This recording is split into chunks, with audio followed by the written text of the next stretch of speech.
necesito para que le dé sentido a este corazón que no encuentra reposo si no es contigo. Ven, te necesito para que le dé sentido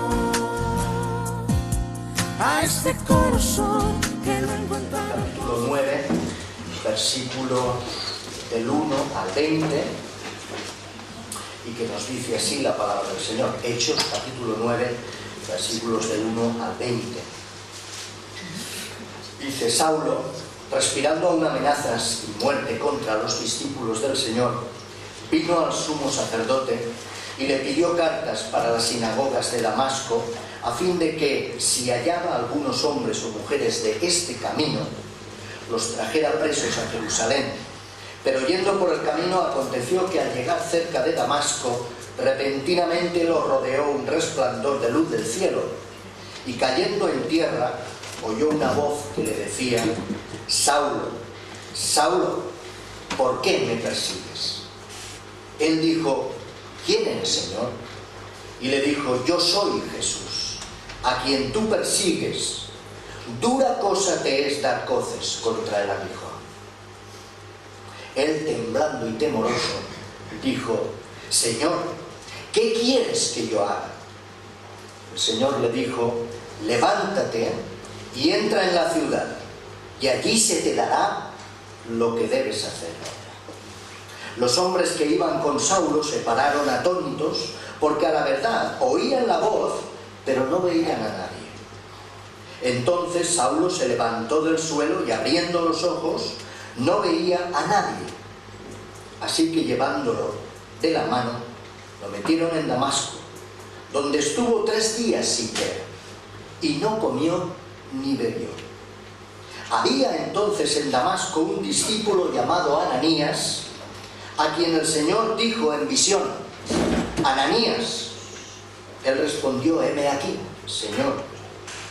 El Señor le dijo: levántate y ve a la calle que se llama Derecha, y busca en casa de Judas a uno llamado Saulo de Tarso, porque él ora, y ha visto en visión a un hombre llamado Ananías, que entra y pone las manos sobre él para que recobre la vista. Entonces Ananías respondió: Señor, he oído de muchos acerca de este hombre, cuántos males ha hecho a tus santos en Jerusalén, y aún aquí tiene autoridad de los principales sacerdotes para prender a todos los que invocan tu nombre.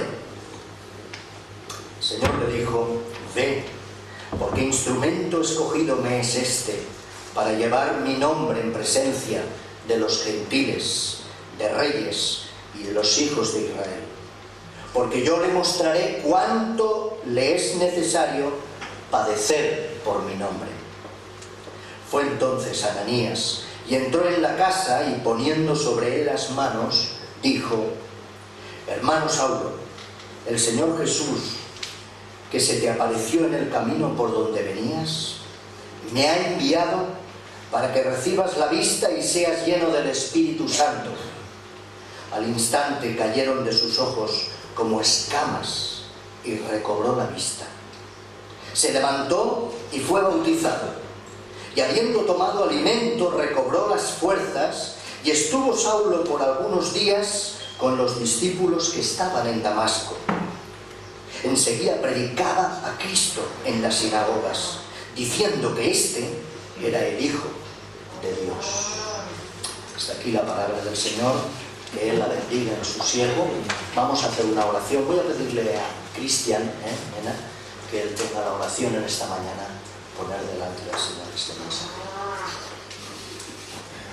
Dios eterno, te damos gracias por estar aquí en tu casa para aprender de tu palabra, que seas tú el que esté hablando a nuestros corazones, Señor, que abra nuestros oídos, Señor, nuestro entendimiento, y que bendigas a que va a anunciar, Señor, la palabra que tú tienes que poner, Señor. Gracias, Padre, por todo lo que nos traigas por nosotros, en nombre de Jesús. Amén.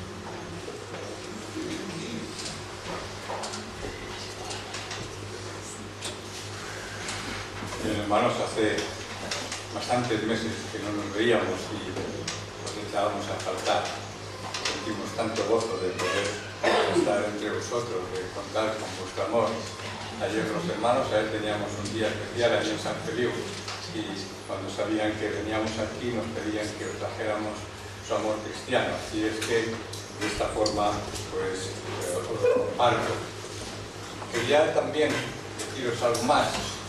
Bueno, creo que lo que voy a decir, a quien se lo voy a decir, me parece que solamente hay uno del grupo de alabanza aquí, ¿no? Porque los demás no sé dónde están. A ver, les toca guardería. Bueno, alguien se lo dirá después lo que os voy a decir. Yo quiero felicitarlos. Doy gracias al Señor por el grupo de alabanza. Aquí, porque lo veo, porque lo comparto con vosotros. Lo mismo digo en mi iglesia y lo repito muchas veces. Es un privilegio guiar a la iglesia en la alabanza a Dios. Pienso que es una parte del culto a Dios muy importante. En el cielo vamos a dedicar mucho tiempo a la alabanza a nuestro Dios. Los ángeles están cantando a Dios. Hermanos, hacerlo aquí y formar parte de un grupo de alabanza, yo pienso que es una responsabilidad grande. Por eso les felicito y les estimulo para que piensen que siendo guías del grupo de alabanza tienen una clara responsabilidad de santidad, de consagración. Es la única forma de poder ser guía a los demás hermanos. Así es que firmes adelante y renovad vuestro estímulo y todo cuanto hacéis, porque es un privilegio. Ojalá un día allí en la presencia de Dios forméis parte de ese grupo de alabanza, guiando a todos los santos también. Debéis saber que yo hace 6 meses, un día se me ocurrió comprarme un saxo para tenerlo decorativo en casa, y hace 6 meses alguien me dijo: ¿por qué no lo tocas? Y hace 6 meses que estoy intentando tocarlo. Y estoy pues intentando sumarme también al grupo de alabanza, porque soy muy consciente de lo importante que esto es. Así es que, ánimo, es un privilegio importante. Y otra cosa más quería compartir, porque hoy una vez más me he dado cuenta que no somos ya niños. Antes tenía a Samuel a su pequeño en brazos y no he podido evitar. Se ha montado en mi mente la memoria de cuando él vino con sus padres allí a San Feliu, y él tenía la edad que tiene tu hijo ahora. Y solamente te digo una cosa: tu hijo es más guapo que tú.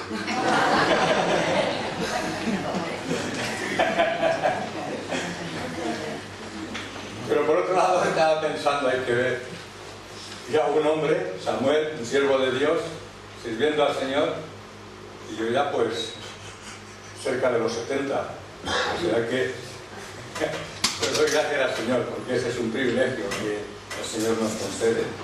Y esta mañana el Señor pues me ha dado un mensaje que todos conocéis muy bien, y que pienso que le decía a Samuel esta semana. Seguramente voy a repetir cosas que ya sabemos de memoria. ¿Quién no ha reflexionado muchas veces acerca de la conversión del apóstol Pablo? Pues creo que lo sabemos todos de memoria. Pero seguramente el Señor quiere que esta mañana lo recordemos una vez más y reflexionemos un poco acerca de eso que conocemos, pero que a veces, por conocerlo, lo dejamos en olvido, ¿verdad? ¿Recordáis cuándo os convertisteis al Señor? ¿Cómo fue aquella experiencia? Seguro que si abriéramos aquí el debate no lo vamos a hacer porque son las 12:20 y no quisiera que me dejarais solo. Pero efectivamente cada uno contaría una experiencia distinta. Buscando por ahí información, por ejemplo, hay la experiencia de Juan Bunyan. Sabéis que Juan Bunyan conoció al Señor, también fue un siervo de Dios. Y él explica en sus libros que cuando él se convirtió estaba tan contento, tan alegre, que quería explicar la experiencia a las vacas.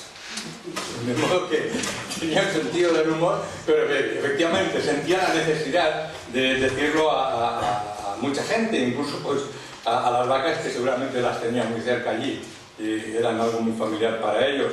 Lo mismo pues nos dice Spurgeon, cuando él se convirtió, dice que volvió bailando a su casa. Sentía un gozo y una alegría tan especial que volvió de esta forma a su casa. Por otra parte, pues otro ejemplo que he encontrado por ahí es que había un filósofo francés del siglo XVII, un tal Pascal, y él cuenta que el tiempo le pareció detenerse durante 2 horas en las que estuvo perdido en éxtasis, o sea que tuvo una experiencia muy especial. Y hermanos, no hay duda que la conversión cristiana puede ser una experiencia abrumadora, una experiencia muy especial, y muchos hermanos pues quizás podrían contarnos las cosas así, pero no para todos ha sido igual. No todo el mundo ha tenido experiencias tan especiales. Para algunos que han luchado durante mucho tiempo contra la duda, el paso final de comprometerse con nuestro Señor Jesucristo puede parecer todo lo contrario a todo esto. O sea, más bien una sensación de alivio antes que una sensación de éxtasis y de alegría y de gozo, ¿verdad? Un autor que todos conocemos muy bien escribió, C.S. Lewis, escribió en su autobiografía, él dice: me rendí y admití que Dios era Dios. Quizás yo era aquella noche el convertido más abatido de la cristiandad. Él tenía otros planteamientos, otra situación en su vida y llega a esas conclusiones y lo expresa de esta forma. Otros, especialmente los que hemos nacido en un hogar cristiano, pues nuestra experiencia seguramente es distinta. Parece que vamos creciendo acostumbrados a oír la palabra de Dios, a estar en una familia cristiana, y sin darnos cuenta vamos estableciendo esa comunión con Dios. Y no hemos tenido una experiencia especial, y seguramente hasta, por lo menos yo no recuerdo el día en que me convertí al Señor. Recuerdo las luchas que tuve antes, pero el día aquel fue algo tan natural, fue algo que bueno, ha perdurado hasta hoy día, ¿verdad? Otro hombre que conocemos, hemos oído hablar también, John Wesley, nos cuenta cómo estaba una tarde en Londres escuchando el mensaje, un mensaje que hablaba de la epístola a los romanos, y de pronto sintió en su corazón algo especial, algo ardía allí dentro. A partir de aquel día, aquello fue lo suficiente para que su vida se transformara, cambiara totalmente. Esta es una prueba real de lo que es la conversión. No es un tema de sentimientos o de experiencias sobrenaturales o cosas especiales. Hay un antes y hay un después. ¿Ha cambiado tu vida? Ha habido una conversión. El éxtasis místico, la crisis emocional o el quedarse deslumbrado puede darse en una conversión, pero no es garantía de nada. Es algo que está ahí. Puede ser que sea o puede ser que no. Así, el que se dé algo como algo espectacular, así como no convierte la experiencia en algo auténtico, la ausencia de algo espectacular no niega que nos hemos convertido. Son dos cuestiones que van estrechamente ligadas. La conversión no es una emoción que se transforma en un sentimiento religioso. Hermanos, la religión es lo que hacemos los hombres para llegar a Dios, pero eso no es Dios. Sabemos que la religión es todo aquello. Y en este sentido no hay ninguna religión que sea mala. Ninguna enseña cosas malas. Pero Cristo no está en la religión. La religión es el fruto de aquello que hacemos nosotros. Pero convertirse al Señor, como lo indica la misma palabra, quiere decir que damos la vuelta, cambiamos, abandonamos nuestro viejo camino y cambiamos nuestro sentido moral y espiritual. La vida espiritual nace en nosotros. Y los conceptos morales en esa vida cambian radicalmente de una forma especial. Se ve que alguien se ha convertido no tanto por lo que dice que le ha sucedido, sino por lo que muestra por su vida, por su forma de vivir. Se hace evidencia por ese cambio moral y espiritual de la persona. Algunos hablan de su propia experiencia en el camino de Damasco como si fuera el nomás del privilegio espiritual. El verdadero milagro fue la transformación que se produjo en ese hombre, que se produjo en nosotros, que hay un antes y hay un después. Así es que la pregunta principal que tenemos que hacernos no es He tenido una crisis espiritual cuando un día entendí el Evangelio y entró en mi corazón, lo que demuestra realmente que hemos sido convertidos a Cristo es una vida que muestra que Cristo está ahí. Llamamos a Cristo nuestro Señor.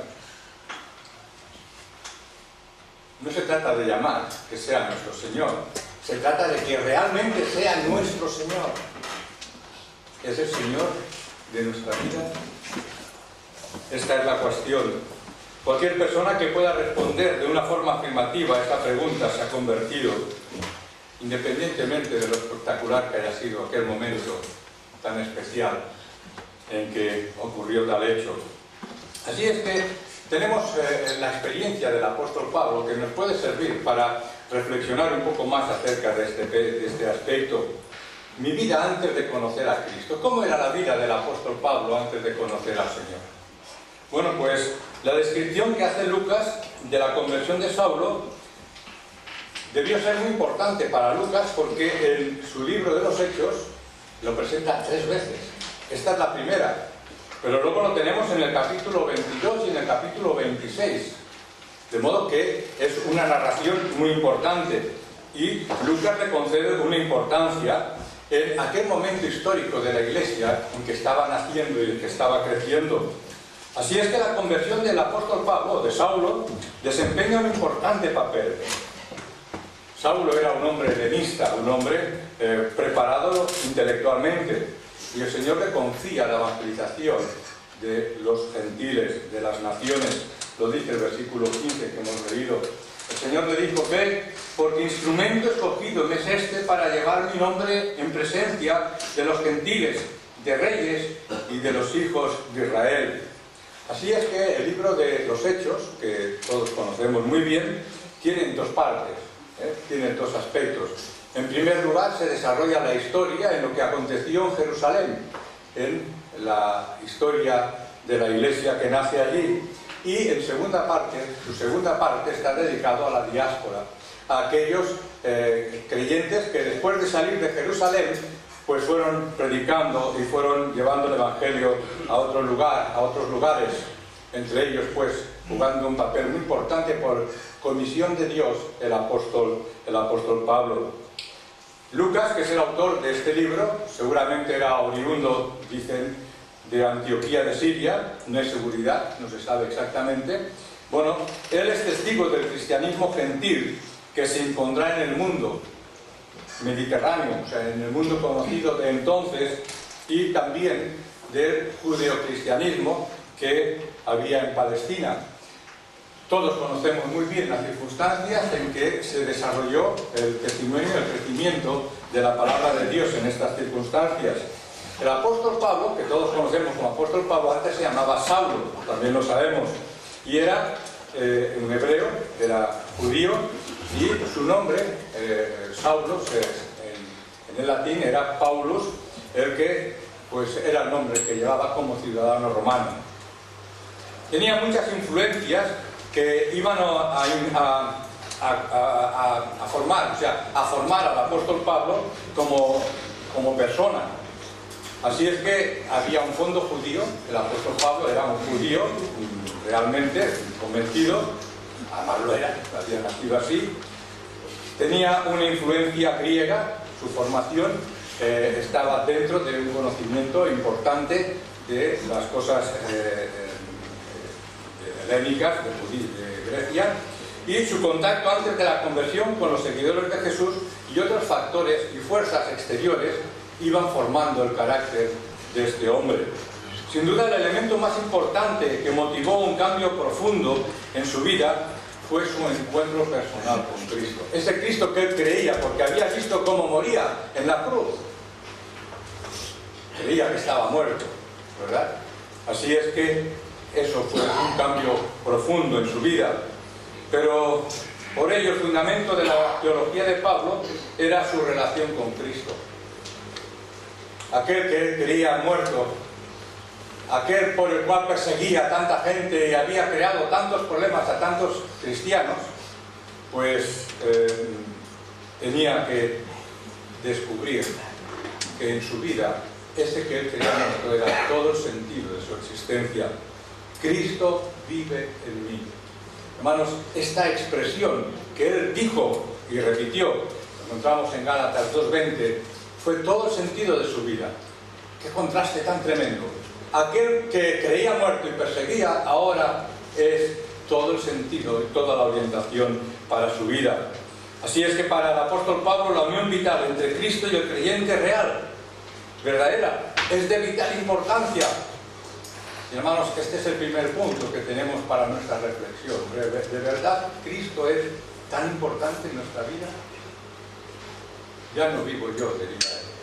Vive Cristo en mí. Permitidme que eso sea de una forma insistente, la repetición de la realidad que hemos de reflexionar en esta mañana. Que no es nada nuevo, que todos lo sabemos, pero el Señor quiere recordárnoslo una vez más. Así es que esa convicción echa raíces en la experiencia personal del apóstol, en aquel momento tan importante, en aquel camino de Damasco, que supuso un cambio tan radical en sus vidas. ¿Cómo eran sus relaciones hasta entonces? ¿Cómo era el apóstol Pablo? El apóstol Pablo, entonces Saulo, nació cerca del año 10 de nuestra era, de modo que nuestro Señor Jesucristo ya tenía seguramente sobre los 10 años. Él era más joven. Nació en Tarso de Cilicia y todos sabemos que sus padres eran judíos. Además, él dice con mucho orgullo que era ¿de qué tribu? Ayudadme, que sé que lo sabéis, así estoy seguro de que no os dormís. No me desconectáis. De la tribu de Benjamín. O sea, él era de la tribu de Benjamín. Al igual que el rey Saúl. O sea, curiosamente que Saúl, pues era el mismo nombre que él tenía. De su padre heredó el derecho de la ciudadanía romana, y así él lo reconoce en el capítulo 21, versículos 39. Lo repite varias veces. Además sabemos que tenía sus padres, pero tenía una hermana. También lo sabemos por qué, todos recordamos por qué. Como su sobrino un día pues se enteró de cosas que fue y de esa forma guardó a su tío, ¿verdad? Así es que otra de las cosas que también sabemos del apóstol Pablo de su pasado es que profesaba el fariseísmo. Era un fariseo convencido y un practicante realmente convencido. Se cree que hacia la edad de 20 años, tal vez un poco después de la muerte de Cristo, no se sabe exactamente, fue a Jerusalén para formarse como rabino. Y de esta forma tuvo como maestro ¿a quién? A Gamaliel. O sea, todos recordamos. Probablemente pasó su juventud en Jerusalén, al lado de sus padres. Y a esto puede aludir la frase criado en esta ciudad, que encontramos en el capítulo 22 y versículo 3. Y también pues eso dio lugar a que él pudiera aprender un idioma, como es el arameo, que era la lengua materna, la lengua en la cual él creció. Pronto dejó atrás sus contemporáneos en cuanto al celo, ¿verdad? Era un hombre muy celoso y entonces celó por su fe, por lo que él creía y lo que él defendía. Él dice en Gálatas 1:14: en el judaísmo estaba yo más adelantado que todos mis paisanos de mi misma edad, porque era mucho más estricto en guardar las tradiciones de mis antepasados. Este era un hombre como Saulo. Conforme al acostumbrado entre los discípulos de los rabinos, aprendió un oficio. ¿Qué hacía? Aprendió a hacer tiendas. Todos recordamos todo esto, que nos lo dice el capítulo 18, versículo 3. Pero parece que no alcanzó a ser rabino propiamente dicho. O sea, que parece que no llegó a ejercer como tal. Así es que, de todas formas, en el proceso de Esteban, que todos recordamos muy bien, Pablo estaba allí seguramente como subalterno. O sea, era una de las personas, de los líderes celosos que estaban queriendo acabar con aquellos que seguían el camino, ¿verdad? Qué poco se imaginaba Pablo que ese hecho iba a marcar su corazón y que ese hecho Dios lo iba a usar para que él madurara, él creciera y él descubriera cosas tan importantes. De modo que todo esto es lo que vamos viendo de ese Pablo, de ese Saulo que todos conocemos muy bien respecto de su pasado. Así que llegado a este punto, él se convierte en el perseguidor de la Iglesia. Es un religioso convencido y, además de ser convencido, tiene una capacidad de formación muy aventajada para poder estar seguro, o no tan seguro, de lo que estaba haciendo. Lucas define muy bien documentado todos los acontecimientos que están ocurriendo. Dice en el capítulo, de los 2 primeros versículos: Saulo, respirando aún amenazas y muerte contra los discípulos del Señor, vino al sumo sacerdote y le pidió cartas para las sinagogas de Damasco, a fin de que si hallase a algunos hombres y mujeres de este camino, los trajese presos a Jerusalén. De modo que es la definición que hace Lucas de este tal Saulo. Así es que hay una notable diferencia respecto de Pablo y su maestro, Gamaliel. Gamaliel pues también se encontró con la experiencia y la situación de los que seguían el camino, ¿verdad? Y en sus reuniones pues tuvo una forma de proceder totalmente distinta al apóstol Pablo. Dice, nos cuenta en el capítulo 8, versículos 3, mientras tanto Saulo perseguía a la iglesia, entraba de casa en casa y sacaba las arrastras a hombres y mujeres para mandarlos a la cárcel.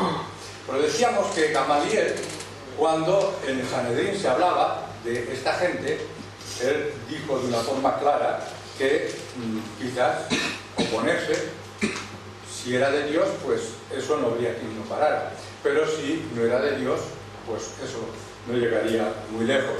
Pero no era así. El apóstol Pablo, en cambio, él sí que persistió en perseguir. Así es que el testimonio que hace el apóstol mismo de su situación, entonces, lo encontramos en Filipenses 3. Y él dice: aunque yo también tengo razones para confiar en esas cosas, nadie tendría más razones que yo para confiar en el cumplimiento de la ley, en ser celoso en ese cumplimiento. Pues me circuncidaron a los 8 días de nacer. Él tenía muchos méritos. Soy de raza israelita, pertenezco a la tribu de Benjamín y soy hebreo e hijo de hebreos. En cuanto a la interpretación de la ley judía, pertenecía al partido fariseo. Era tan fanático que perseguía a la iglesia. Y en cuanto al cumplimiento de la ley, nadie tuvo nada que retrasarme. Pues hombre, realmente muy firme en sus convicciones. Pero todo esto, que antes era muy valioso para mí, ahora a causa de Cristo lo tengo por algo sin valor. Aún más, a nada concedo valor cuando lo comparo con el bien supremo de conocer a Cristo Jesús, mi Señor. Por causa de Cristo lo he perdido todo, y todo lo considero basura a cambio de ganarlo a Él y encontrarme unido a Él, no por una justicia propia basada en la obediencia a la ley, sino por la fe en Cristo, por la cual Dios me hace justo. ¿De qué forma tan sintética Él enseña y nos muestra lo que es la gracia de Dios en Cristo Jesús, que ha transformado su vida y que realmente aquello que antes pensaba no tiene ya ningún valor?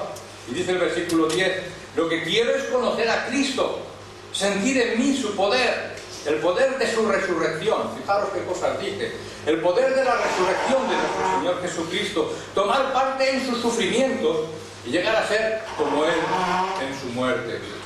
Hermanos, quería que esta mañana reflexionáramos si realmente estamos en la línea y entendemos también nuestra experiencia cristiana de la misma forma que el apóstol Pablo.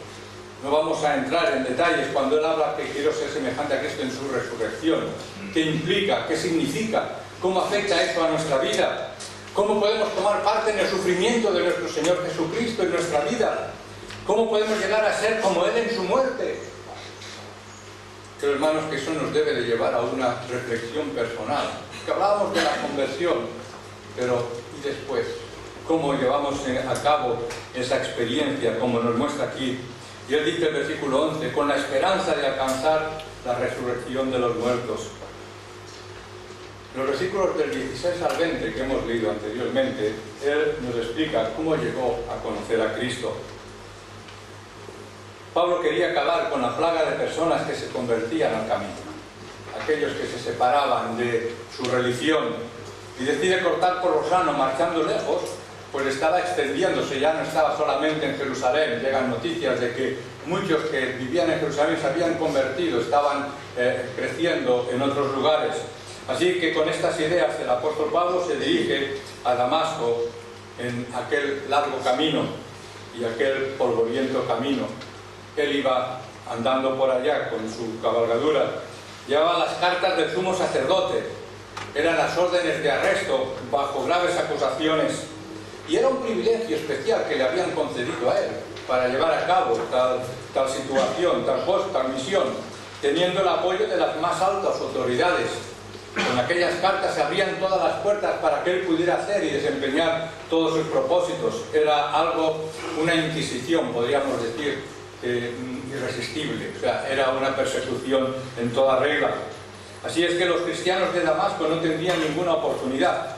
Él llegaría, los pillaría por sorpresa, y de esta forma, pues la pureza de la fe judía estaba a salvo en sus manos, en las manos de Saulo, que todavía no era Pablo, ¿verdad? Así es que esto es lo que él pensaba. Antes decíamos de su maestro Gamaliel, no se parecía en absoluto a todo esto, pero él quería acabar con todo ello. Aparentemente esto era así, creía que él iba a poder llevar adelante sus propósitos.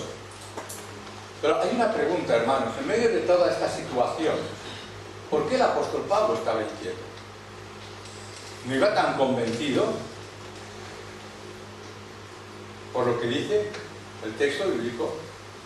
Pablo tenía conflictos. Era un hombre muy coherente, un hombre muy responsable. Yo estoy seguro, y antes decíamos que Pablo no podía borrar de su mente a aquel hombre. Dicen que guardaba la ropa de aquellos que mataban a Esteban, y seguramente guardaba muy fresco todo lo que ocurrió en aquel momento. Entonces yo creo que en su corazón, pues, ¿qué significaba todo aquel recelo que se sembraba en su corazón? ¿Qué es lo que estaba ocurriendo? Si lo que estaba haciendo era correcto, según él creía que era la voluntad de Dios perseguir a los cristianos. Además, las demás autoridades de la religión le estaban dando las cartas, le estaban dando apoyo. Entonces, ¿por qué se sentía culpable? ¿Por qué estaba con esos debates? Estaba preocupado por todo lo que estaba haciendo. Y luego hay unas palabras de nuestro Señor Jesucristo que nos lo demuestran. Dentro de Pablo se estaba librando una batalla importante. Y Cristo se lo dice cuando se aparece: Saulo, Saulo, ¿por qué me persigues? Y hay unas palabras que son muy sugestivas. Dice: dura cosa te es dar voces contra el aguijón. Pablo, ¿qué está ocurriendo dentro de tu corazón? Dios estaba permitiendo cosas que nos sorprenden muchas veces también a nosotros. Pablo estaba en lucha consigo mismo, estaba intentando, sin conseguirlo, pero con todos los medios, silenciar los ataques secretos de su conciencia, y por compensación estaba convirtiéndose en una persona agresiva, en una persona que perseguía a los cristianos. Solo Dios lo sabía y podía ver lo duro que para él resultaba resistir el aguijón, y por eso Jesucristo le dice: dura cosa es dar voces contra el aguijón. El apóstol Pablo, pues, en el camino de Damasco tuvo su encuentro personal con nuestro Señor Jesucristo. Habría estado en Jerusalén durante la Pascua y sido testigo él mismo de la crucifixión de Cristo. No lo sabemos. Cuando lo veamos en el cielo le preguntaremos: Pablo, ¿tuviste ocasión? Si esto fue así, no podría por menos que observar el extraordinario parecido que había entre la muerte de Cristo y la muerte de Esteban. Si al menos estos cristianos lucharan, si estos cristianos a los cuales estoy persiguiendo fueran personas que contestaran, se defendieran, pues darían motivos para seguir. Pero es que lo último que hacen cuando están ya muriendo es: Dios mío, no tengas en cuenta. Fueron las palabras de Esteban, y seguramente eso martilleaba en la mente de Pablo. Él, lleno de odio, perseguía, llevaba a la cárcel, intentaba que murieran, matar, acabar con ellos, y aquellos en cambio ponían la otra mejilla. ¿Podría ser cierto que Jesús de Nazaret realmente estuviera todavía vivo y estuviera en aquellas personas que habían entregado su vida a Él? ¿Podría el Espíritu de nuestro Señor Jesucristo realmente estar dentro de los discípulos suyos? ¿Puede ser que Cristo esté viviendo en nosotros?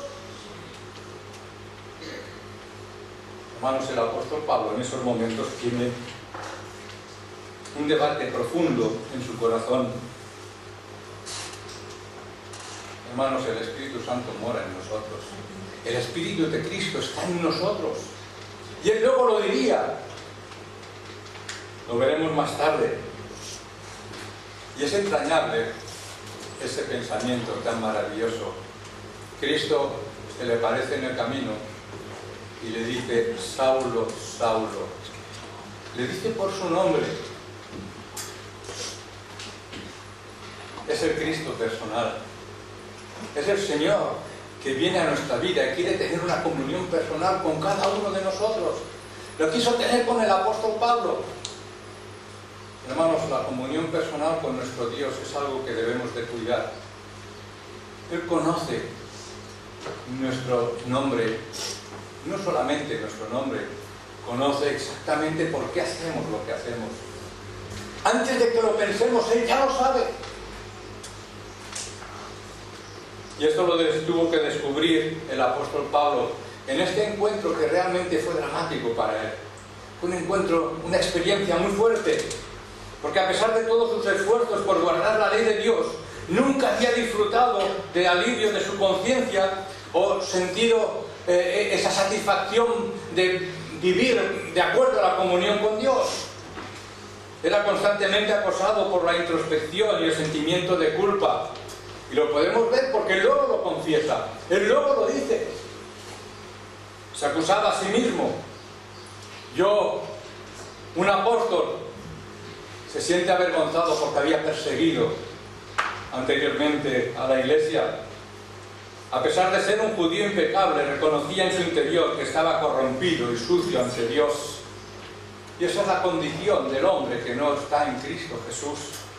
A pesar de sus oraciones, realmente no conocía a Dios, y por mucho que se esforzaba moralmente en cumplir la ley, en buscar hacer en su vida, esto no le otorgaba el calor y la naturalidad que él deseaba en su relación con Dios. Luego más tarde diría que había aprendido a llamarle a Dios papaíto. ¿De qué forma tan entrañable? Pero es que todavía aquí es el Saulo que tiene un encuentro con Cristo y tiene que descubrir la auténtica dimensión de esa comunión con Dios. Esos momentos a solas cuando disfrutamos a través de la palabra de Dios y oramos al Señor y sentimos su presencia en nuestras vidas y sentimos su efecto benefactor para nuestra paz interior, que nada en este mundo puede darnos. Es el fruto de esa comunión personal. El apóstol Pablo todavía aquí no gozaba de la paz ni de la alegría de la comunión con Dios. Y cuanto mayor era su celo religioso, más vacío y lejos estaba de sentir espiritualmente esa paz profunda que solamente la presencia de Dios puede producir en nuestras vidas. De modo que podemos reconocer, como nos lo explica Lucas, que fue una conversión espectacular. Dice el versículo 3 al 5: Mas yendo por el camino aconteció que al llegar cerca de Damasco, repentinamente le rodeó un resplandor de luz del cielo, y cayendo en tierra vio la voz que le decía: Saulo, Saulo, ¿por qué me persigues? Y él dijo, fijaros que él pregunta hace el apóstol: ¿quién eres, Señor? ¿Quién eres, Señor? Sale de lo más hondo de su corazón. No sabía lo que significa decirle a Dios papaíto, con toda su religiosidad, con toda su bagaje tan especial. Pablo denominó a este encuentro en cierta ocasión visión, pero tenemos que darnos cuenta por el relato que hace Lucas que no se trató de una experiencia mística particular, algo que podía ser fruto de su propia imaginación. Cuando miramos las narraciones que antes decíamos, que en el capítulo 22 y 26 repite y él explica su testimonio, queda claro que la luz que Pablo vio era real. era visible, externa, lo vieron aquellos que le acompañaban. Incluso también los compañeros oyeron la voz, no entendieron lo que hablaba, pero ellos pudieron también escuchar aquellas voces que hablaban. Y el apóstol Pablo es muy claro sobre este tema en sus últimos escritos. No fue un sueño, y él lo repite e insiste, fue una manifestación física del cuerpo glorificado de nuestro Señor Jesucristo. Fue una experiencia vital, era Cristo mismo quien se le había aparecido allí. Pablo da toda una explicación muy detallada en 1 de Corintios sobre la resurrección, y seguro que fue fruto del encuentro personal con nuestro Señor Jesucristo. Él pudo ver, tener esa relación personal con el Cristo resucitado. Y para el apóstol Pablo eso era muy importante, porque aunque no se hubiera contado entre los 12 apóstoles originales que habían seguido a Jesús durante su estancia en la tierra, él estaba destinado a ser uno más de ellos. Tenía que ser apóstol. Así es que los apóstoles, todos sabemos que habían obtenido su comprensión del Evangelio cristiano porque habían estado viviendo y siguiendo el ministerio de nuestro Señor Jesucristo. Por eso eran apóstoles, son considerados apóstoles. Habían recibido el testimonio del Evangelio directamente del Señor. Así es que la pretensión apostólica del apóstol Pablo dependía del hecho de que hubiera visto al Señor, hubiera estado con el Señor. Y él lo dice en 1 Corintios 9:1.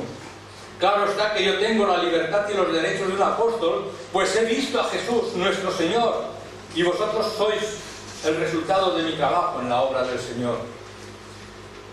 Hermanos, el apóstol Pablo vio a Cristo.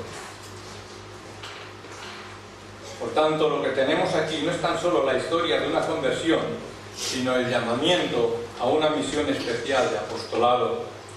Y esa es la razón de que fuera un suceso tan especial y tan sobrenatural. Además, eso nos confirma que Cristo, una vez más, sí que resucitó. Cristo sí venció la muerte. Cristo está en la presencia de Dios. Así es que el apóstol Pablo, a continuación, nos habla de lo que significa su vida con Cristo. ¡Qué cambio tan profundo, tan tremendo! Fue una rendición personal y espiritual. ¿Quién eres, Señor? ¿Quién eres? ¡Qué momento tan trascendente! ¿Quién era aquel que se le apareció? Pues era el mismo que se le apareció a Moisés en el desierto. El mismo que habló con Moisés, el mismo que vio a Elías en el templo. No se trataba de un ángel, se trataba de Cristo, el Hijo de Dios, Dios mismo, que se le aparece al apóstol Pablo. Era el Señor, pero ahora, para consternación suya, tiene un nuevo inesperado nombre. Yo soy Jesús, a quien tú persigues. Hermanos, no puede haber conversión sin que se dé este momento de reconocimiento. ¿Hemos tenido un encuentro con Cristo verdaderamente en nuestra vida? ¿Mantenemos ese encuentro con Cristo? Un cristiano convertido no es alguien que tan solo cree que Jesús fue una persona histórica que existió hace 20 siglos, o un gran líder espiritual. Esto lo creen los hinduistas. Los musulmanes también creen que fue un gran profeta. ¿Cómo creemos en Cristo Jesús? La conversión no consiste en decirle cosas bonitas a nuestro Señor Jesucristo. La conversión consiste en entregarle nuestra vida. ¿Qué quiere, Señor? Él quiere nuestra vida. Quiere que nos rindamos a Él en todos nuestros pensamientos, en todas nuestras acciones. Que a través de nuestro trabajo, a través de nuestro matrimonio, a través de todo lo que hacemos en nuestra vida, busquemos su voluntad y la pongamos en práctica. Que Él sea el centro. Fijaros, el apóstol Pablo, lo conocemos muy bien, dice que todo lo tiene por basura por seguir a Cristo. Hombre, aquel que le estaba persiguiendo y que quería lo peor, ahora dice que eso es lo más importante. El Cristo resucitado estaba realmente dentro de aquellos a los cuales perseguía. No se daba cuenta, no podía comprender esta realidad. Más adelante, en 1 Corintios 12:27, hace una afirmación a los creyentes de Corinto: vosotros sois el cuerpo de Cristo. Y nos lo dice también a nosotros esta mañana, hermanos. Somos el cuerpo de Cristo. Nos damos cuenta de la trascendencia y la importancia que eso supone, ya lo sabemos. Pero nos lo quiere recordar esta mañana a todos nosotros. El Espíritu de Cristo se ha encarnado de nuevo en sus seguidores, de manera que quien hace daño a la Iglesia se lo hace a Cristo mismo. Eso lo descubrió el apóstol Pablo. Años después todavía habla de sí mismo como el más pequeño de los apóstoles porque perseguía la Iglesia de Dios. Se siente tan avergonzado, reconoce cuál era su grave error. Y quisiera recordaros de nuevo sus palabras en Filipenses 3. Pero por esto, que antes era muy valioso para mí, ahora a causa de Cristo lo tengo como algo sin valor. Aún más, a nada concedo valor alguno, lo comparo con el bien supremo de conocer a Cristo Jesús, mi Señor. Por causa de Cristo lo he perdido todo, y todo lo considero basura a cambio de ganarlo a Él, y encontrarme unido a Él, no por una justicia propia basada en la obediencia a la ley, sino por la fe en Cristo. Hermanos, dice el apóstol aquí, por la fe en Cristo, Dios nos hace justos. La justificación, una realidad que podemos experimentar cuando entregamos nuestra vida a Cristo. Y Dios nos considera, aplicando la gracia de Dios, aplicando la obra de Cristo, nos considera justos, a pesar de que somos humanos, vendidos a nuestra propia situación, su posición encumbrada en medio del mundo.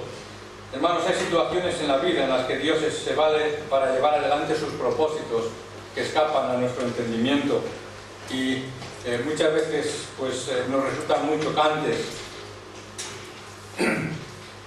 El versículo 2 dice: y le pidió cartas para las sinagogas de Damasco, a fin de que si hallase algunos hombres o mujeres de este camino los trajese presos a Jerusalén. Nada menos que con las cartas del sumo sacerdote, que le abrían las puertas allí donde fuera. O sea, era un hombre muy importante en aquella época. Su persecución no tenía límites, pero aquella luz de Cristo lo dejó ciego. Qué contradicción, ¿verdad? Es algo paradójico. Él estaba tan seguro que hacía lo debido y andaba en su luz. Ahora se queda ciego a la visión del Cristo resucitado.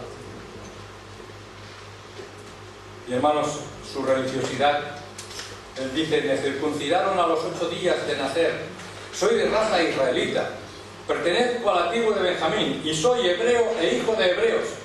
En cuanto a la interpretación de la ley judía, pertenecía al partido fariseo y era tan fanático que perseguía a la Iglesia, y en cuanto al cumplimiento de la ley, nadie tuvo nada que reprocharle. Pero ahora está diciendo que no le sirve de nada. Este arrogante joven rabino que había venido a Damasco a buscar a los cristianos, ahora resulta que se ha convertido en un patético inválido al que ellos debían de ir a buscar. Dios le dice a Ananías: ves a buscarlo. Así lo hicieron, aunque lógicamente con un temor, pues no escapaba la fama de perseguidor a los creyentes en Damasco. Así es que tenemos una invitación a aceptar a Cristo. Como hemos visto al principio, el apóstol Pablo tiene muy claro que el elemento más importante en la conversión de todo creyente de su propia experiencia es el encuentro personal con Jesús mismo. Es el centro y la razón de ser en la vida de Pablo, su relación con Cristo. Insisto, Cristo vive en mí. Cristo está vivo y vive en cada uno de nosotros.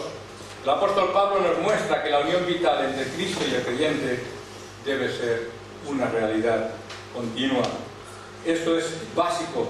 Esa convicción se cimenta en su experiencia personal con Jesús en el camino de Damasco, en esta experiencia tan especial, en ese encuentro tan determinante que cambió su vida. Los seguidores de Jesús en Damasco todavía se reunían en las sinagogas y Ananías, hemos leído, fue enviado por Dios a Pablo y era un hombre piadoso, dice el texto, conforme a la ley, que tenía buen testimonio de todos los judíos que moraban en Damasco. Aparentemente la hostilidad entre judíos y los discípulos todavía no había llegado a Damasco. El apóstol Pablo es el que llegaba para hacer realidad la persecución. Pero el versículo 15, entonces Dios, Jesucristo, le dice qué es lo que pretende con él. Dice a judíos, a gentiles, a reyes y a sacerdotes. La comisión de Pablo es significativa. Había de llevar el evangelio a los gentiles, a los reyes, a las naciones. Su ministerio fue dirigido principalmente a los gentiles, pero nunca con la expulsión de los judíos. Y todos conocemos que siempre iba primero a las sinagogas a predicar el evangelio, pero nunca perdió ese amor hacia su propio pueblo, y nunca cesó en su interés de ganarlos también para Cristo, aunque estos luego fueron motivos de graves problemas dentro de la propia iglesia por los judaizantes que todos conocemos muy bien. Así es que su deseo era ministrar a los pueblos, a los judíos y gentiles, como si fueran unos. Perdonad que vaya deprisa porque estamos terminando ya, el reloj me ha dicho que acabe. Parece que Pablo se sentía cómodo tanto con la gente humilde de la vida diaria como con los soberanos de las naciones. Así que su comisión incluiría también la cruz. Habría de sufrir por el Señor. Lo hemos leído anteriormente. Yo le mostraré lo mucho que tiene que sufrir por mi causa. Y hermanos, eso forma parte de un discípulo de Cristo. No encontramos en ningún lugar de la Biblia que el sufrimiento de Cristo no sea también un privilegio para aquellos que el Señor nos ha llamado. A todos aquellos a quienes les ha hablado de Cristo, sin duda en nuestro caminar diario hemos hablado y testificado muchas veces de nuestro Señor Jesucristo. Pero hermanos, no olvidemos que el testimonio más efectivo, como vemos en la experiencia de Pablo, no es tanto lo que hablamos como lo que hacemos, cómo vivimos. ¿Realmente Cristo gobierna en mi vida? ¿Realmente mi respuesta a todas aquellas problemáticas es como la de Esteban, como la del Señor Jesucristo en la cruz? Padre, perdónalos porque no saben lo que hacen. ¿Realmente nuestra vida cristiana está gobernada por el amor, que es la esencia misma del cristianismo? Dios nos muestra su amor en Cristo Jesús. Y hermanos, si no sabemos amar, iba a decir a los enemigos, nos cuesta mucho, pero es que nuestros egos, nuestra situación personal muchas veces hace que nos cueste amar a nuestros amigos también, ¿verdad? El apóstol Pablo nos da una lección tremenda. Un hombre con más marcha que podamos tener nosotros, como hemos visto, difícilmente le ganaremos, pero él aprendió de una forma muy clara. Así es que, como conclusión, hermanos, no olvidemos nunca de, al predicar el Evangelio, invitar para que se rindan también a Cristo, aquellos a los cuales hablamos, pero por encima de todo, yo siempre me acuerdo del testimonio de aquel hombre que era ciego y le preguntaron, ¿tú qué dices? Hablando de Cristo. Yo no sé decir más, pero solo sé que antes era ciego y ahora veo. Hermanos, que ese sea nuestro testimonio de una forma clara y directa. Yo sé lo que era y sé lo que Cristo ha hecho en mí. Que el Señor nos bendiga. Damos gracias a nuestro hermano Miguel. Qué gran cambio operado en la vida de Pablo. Antes, celoso y hombre de fe,